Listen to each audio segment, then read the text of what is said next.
am Sarah Hodges, and this is Executives Uncut, the podcast where we provide solutions for the corporate cycle of health. Now, today we're talking about one of my favorite topics, which is impression management. And I'm here again with Fergus Connolly, performance coach, author, and TED Talk speaker, as part of our Concepts of Chaos series. Welcome, Fergus. Hi, Sarah. What Hi. do, So, what? we're talking about?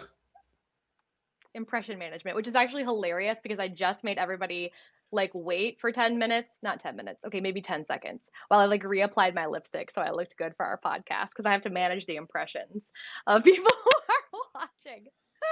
Oh my goodness. And that's impression management, but we're talking obviously about more like toxic expressions of impression management when you're pretty much you're so overly concerned about show the way that you're showing up for others and how we're appearing to others. I mean, in some ways impression management is a good thing, right? Like you put on pants in the morning, because you want to make a good impression, or brush your teeth, or take a shower and care for yourself. You thank others and show up on time, and we often do things for the courtesy of others, but it crosses a line when you're not just doing things for the courtesy of others, but you're doing things to try to control the way that others think about you and perceive you. So, how do you interpret impression management? I think you used the key word. It's being healthy, having a healthy sense of your own self and of what you expect others to think of you. And that's really what we're talking about, is making sure that it doesn't become something that's unhealthy and prohibits, how you express yourself, how you work with others, and most importantly, how you view yourself. Yes, absolutely. And I think that when it starts to become, let's explore some indicators, right, of where it starts to become unhealthy. Because I think that when it becomes unhealthy, you're so limited. You really start to fear criticism and failure, and you don't have as much self-expression, right? You can't show up as your authentic self or really share your true emotions. What else? Well, I think it was Jim Jeffries, comedian, said, if you take more than 3 selfies a day for Instagram, just end it. Like, I mean, but I don't think it's the 3 selfies. I think it's the 16, shots you take to get the right one.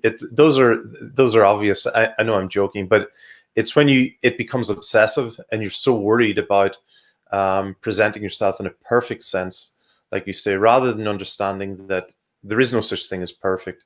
It's being authentic and recognizing that things may not always turn out the way that you want them to, and how you present yourself also. And that's particularly important. And I think, today, with so much social media and so many things, that has been such a huge influence on people, and not recognizing that, okay, it's not always going to be perfect. Yeah, I mean, that's the thing, is that impression management, largely because of social media, but I think it's always existed with the Beat the Joneses, showing up like the white picket fence, having the perfect life. That whole idea, that whole perspective is so pervasive in our society that I think that people don't even realize that they are partaking in it. At the and the result is that they're killing their own confidence. They're killing their own self-esteem and sense of self-worth because they're measuring their value based on their perception of what other people may or may not think about them. And it's all bullshit. It's all made up in their head. Absolutely, and that's the key thing. It's that it's always been there. We've always had that sense. It's just simply that now there's a new audience, which is on social media. So it's always been there. But I think that previously it was a little bit more authentic in general, because when you look at your community and how you carried yourself, everybody saw everybody as they were, a little bit more honestly. But now, I think it sometimes can have a negative effect. You see it quite a bit with younger people coming through, Mm-hmm. and it can become negative. It can become unhealthy, where we start to believe that we always have to be perfect. And particularly with high achievers or overachievers, there's this sense of constantly trying to challenge or constantly trying to be perfect when there's no such thing. Yeah. Yeah, I see it a lot in my clients who are capital raising or who are in sales. And I think that this whole they try to they try to control the opinions of others, right? By showing up in a certain way. So like I want you to like me so you'll invest in my company, or I want you to like what I'm telling you and trust me and think highly of me so that you will buy from me. And instead of just showing up really authentically, deeply connecting with that person, speaking to vulnerabilities and making just that genuine real connection. Instead it's like they're just trying to control, and you can hear that in the way that they ask questions, right? They ask very close-ended questions that help them direct the conversation as opposed to keeping it more open-ended and allowing the client or the prospective investor to feel very comfortable. And so it also, when people go into those meetings, then when the salesman or the CEO who's trying to obtain investing goes into those meetings, they get really nervous, because they're like, oh, well, if I do it right, then I'll get the right outcome. But that's not really how it works. If you genuinely connect, then you'll foster trust that may more easily lead to a better outcome. Have you experienced that? Yeah, very often. And, down the line, what you've done is you've created false expectations. And now you've it's almost a case of the emperor has no clothes, because later on, when, issues arise, you feel now that I've created these false expectations of generally perfection, of Mhm. no fail. And now I have to bring this new perspective, which isn't perfect. And that just creates so much added stress. So you've created false expectations. Now you have to bridge that. Now you have to introduce that. And you've created far more challenges than if you had been genuine, authentic at the beginning and explain things as they were, both the strengths and not necessarily weaknesses, but just opportunities for improvement. And a lot of it's about viewing both sides. It's about viewing, okay, this is what we do particularly well. These are some of the challenges we're going to have, but this is how we're going to overcome them, and this is how you can help us. And I think that's one of the things that we need to recognize, that it's more partnerships than serving people. Yeah, it's funny. I think that somebody who just logged in or just started listening would think that we're giving dating advice because it kind of is that, right? Like we try to put on that mask of like, I am perfect. I am going to be an amazing boyfriend or girlfriend. And then later you start to see the real person. And it sounds like what we're both saying is showing up as the real person as much as early as you possibly can, you know? Yeah, and that starts again with recognizing who you are in yourself, and that's one of the things I think that a lot of people struggle with, is that they sometimes themselves have created this false expectation or false standard for themselves, and that becomes debilitating as well, because you can't always reach those standards. Yeah, absolutely. And then you're just giving yourself a lot of stress because you feel like you have to maintain them, or, oh, if I don't reach that standard, then what does that mean about my value as a human being? Well, nothing. Correct, You're correct. And you still have to completely awesome.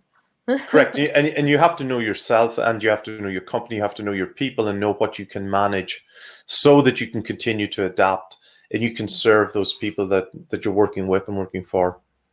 Yeah, I also think it's important to bring up that this idea of pressure management kind of creates a feedback loop for confirmation bias, because you start to show up in a certain way and you put in all these mechanisms of control, and let's say you do land the client or you do obtain the ultimate objective, then you think, oh, well, I just need to keep doing that stuff every time, and then I've hacked it. When in reality, you could have gained that client or reached your objective, and it had nothing to do with the mechanisms of control that you put into place and how you were showing up, right? And so then you feel like, okay, well, now I have to do more of this and more of this every single time. And that can create a lot of stress. It can make you very robotic, very rigid, like we talked about in a previous podcast. Yeah, and what you've done is you've created essentially a house of cards, which is based really on impression, and it's not sustainable. That's the most important thing, and that's where you see, particularly products, relationships, companies that have built foundations for sustainable success. They're based on being authentic and genuine, and you will see it as well, where sometimes certain companies have essentially created lies within themselves, and you see the collapse, because the collapse is very fast rather than a slower one that can be adapted to. That's where you really see it over the long term. So companies that come and go quickly, projects that start and then all of a sudden collapse, very often when you sit back and revise and look back over it, what you see is that there have been false impressions or expectations that have been created both internally and externally. Well, and not only that, but I think it limits creativity. It limits risk taking because you don't want to look bad, you don't want to fail. This is a totally unrelated example, but a lot of my clients know I was a former professional opera singer. And I tell you what, it was nice getting that immediate validation, right? From applause. Like that felt great. Sometimes I wish that I could get some applause after like a good coaching session. And I still to this day, by the way, I love immediate recognition. And in some ways, it's a personal shortcoming. But if you do want to write to us and tell us how much you love this podcast, it will make my day. But I used to have dreams when I was starting to overcome this idea because it was making my singing worse. I was getting so stressed out, so neurotic that I had to be perfect, which I think especially can happen in classical music where there's this element of perfection. Like you can obtain perfection somehow, but I used to have these dreams that I all my makeup brushes, which is ironic since we started this podcast with me talking about putting on lipstick, but all of my makeup brushes, like were chopped off, so I couldn't use them, so I couldn't put makeup on that day, and I think that those dreams were very allegorical and to helping me stop putting on a mask, stop trying to manage my the impressions that others had of me all the time because it was really limiting my ability to express and be comfortable in my own skin. Yeah, and again, you get distracted worrying more about the impression than the quality of, the task that's at hand. And don't get me wrong, it's important to present well and present a good impression, but the real proviso here is don't get distracted by the impression rather than the substance. And that also, ties in with, who you listen to, not just yourself, not only your own self-talk, but who you actually listen to, and who's going to give you feedback. Yeah, well, and I think that's important when we talk about solutions, right? So like what do people do about being an impression manager? Like where do they start? And I think that it's not even listening to other people and their feedback, but also just paying attention to yourself. Do you notice when you're trying to control conversations, when you're talking more than you're listening or only asking yes or no questions? And if that's the case, like how do you pull back and let go of control of the conversation, improv a little bit, and I think letting others lead, having trust to let others lead is a good place to start. What else? Yeah, it's very important. Like, I mean, it's very important to, be aware of how you interact with others. So, and recognizing that you can't always be right. And you see it in meetings quite a bit. And it's something like, I mean, something I had to be careful of early on, because you want to come up with all the great ideas. You want to be the one that people go, that was wonderful or whatever. But you have to realize that you're not always going to be the person who's going to have these other ideas. And if you do continue down that route, you prevent others from coming forward with ideas. But more importantly, you will prevent other people from coming to you with problems that they foresee that you're not aware of. And that's very important for, inclusion, for diversity, for encouraging others to contribute to this greater good. So it all starts with, being self-aware. Yeah, I love what you're saying about how it also allows people in your company to see you as more approachable. Like, oh, that person isn't totally perfect. They're vulnerable too. I can share my weaknesses with them and we can work on it together to find an ultimate solution. But if you're so obsessed with coming across as having everything together or making a perfect impression, you're actually limiting your ability to lead because you're limiting your ability to limiting the ability of people around you to come to you and ask you for support. Yeah, like one of the worst compliments you can get is that you're intimidating. And when for example, as a leader in particular, when people don't come to you with problems, your problems or challenges that you might not be aware of, now you've got a bigger issue, because people aren't going to come to you and approach you. Like you said, you're not approachable. You have created this impression that you always have the answers. And sometimes what will happen is somebody will come and point something out that's obvious. And sometimes instinctively you go, oh, I don't want to admit that I didn't see that. So I'd say, oh, yeah, I know that. Yeah, I And got it. exactly. And then what happens is something else that you don't see, and people go, I'm not going to mention it because they've got that. I'm sure they see that. Now you've got bigger problems. And that's worrisome. So it's creating that environment that allows you to be approachable, where people can come, people can raise things with you. And that's why it's particularly important to thank people when they do come and point those things out, because you want to encourage that environment where people will come to you. And it's difficult, during stressful times, but that's when it's actually more important. Yeah, I think that's a really good point. Just, honoring it when you're like, oh yeah, thanks, I didn't see that. I appreciate you, instead of, oh no, I got it. It's totally fine. And I think that also, if you have a lot of worry, if you have a lot of anxiety about what others will think of you, I think that it's important to notice when your internal compass is driven by what other people might think of you. And a good way to balance that out is that you want to be considerate of others, right? You want to wear pants, but you always want to stay true to your personal values. So if you start to feel your internal compass pulling more into the direction about, being a chameleon and showing up the way that others need you to versus staying true to your personal values, try to redirect it back into staying true to your personal values and encourage them and respect them to do the same. And, I think this is really, I think that kids show up this way, right? Like, most kids like wear clothes and they're learning how to be considerate and they're learning how to brush their teeth, but they're the most authentic human beings on the planet. They're playing games, they're running around and exploring. They're just showing up as their authentic selves because they don't think, oh, I have to, I mean, maybe as they get older they do, but they're not so concerned with showing up in a certain way for the kids around them. What do you think?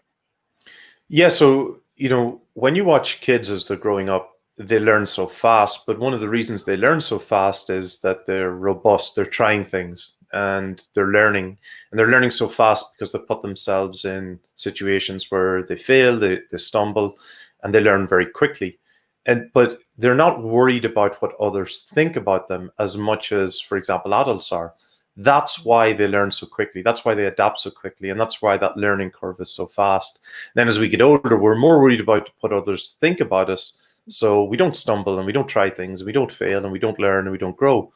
And so it's having that balance. It's having a careful balance. Like you say, you've mentioned it 3 times now, so you got to wear pants. Gotta wear But pants. you have to wear pants, of course, but you need to continue to learn and to be robust and to keep challenging. And what's really interesting is, when you're around, successful people, those people who are generally most secure are not those who are perfect. It's those who know their strengths and limitations. That's the difference. We confuse confidence and perfection with security. And security, it's really about being secure in oneself. And that means knowing strengths and weaknesses. That's what true confidence is. We confuse that with thinking that it's perfection. Nobody's perfect. Yes, I love it. True confidence comes when you're not trying to manage the impressions of others. So let's get to tips. Tips beyond putting on pants, which I just realized is probably not the best analogy because you could not be wearing pants right now and it's totally fine because I can't tell, right? Like in a remote work Correct. And environment, nobody's wearing pants. I mean, I'm correct, and it's a sexist comment, of course, as well. But sorry. but you got to be dressed. You got to be You dressed should well. be And dressed. it's Wear a about shirt. it's about keeping that balance. Again, about presenting yourself, but again, not becoming limited, not becoming inhibited by those things where you're not afraid to roll up your sleeves and do things and become, again, that's what being robust is. It's about challenging and continuing to grow within yourself as a leader and within the organization. Yes, absolutely. Sorry, I was sexist. It was not unintentional. Well, it's better. Okay. It's better than me being sexist. It would come That's true. across completely wrong. Unfortunately, that's true. But let's get to some concrete tips for everybody. So, tip number one, practice self validation. Acknowledge yourself when you're doing work or you're showing up in a way that you value, right? Because even if it's not something that somebody else would value, acknowledge when you're doing it because it feels right to you. Also, know your values so you can stay true to them instead of trying to only appeal to the values of others. And take a values exercise. Actually, we're going to put a link in the comments with a PDF to download where you can actually evaluate your values to see how close you're living your life in accordance with them. And tip number three, ask your staff about areas where they can develop and help direct them. They might surprise you. Ask them like, are you showing up in a way to manage my impression? Because if that's the case, you don't have to. But please wear pants. Okay, so coaching challenge. This week, do something that takes you out of your comfort zone, where you're a total beginner. Looking like a fool and being able to laugh about it can go a really long way to controlling impression management tendencies. That's it for us. Thank you so much for tuning into this episode of Executives Uncut. If you enjoyed the content, make sure to subscribe and share with someone who could benefit. Visit hodgescoaching.com for new episodes or follow us at Hodges Coaching on social media. Again, I'm Sarah Hodges, and I'll see you next week.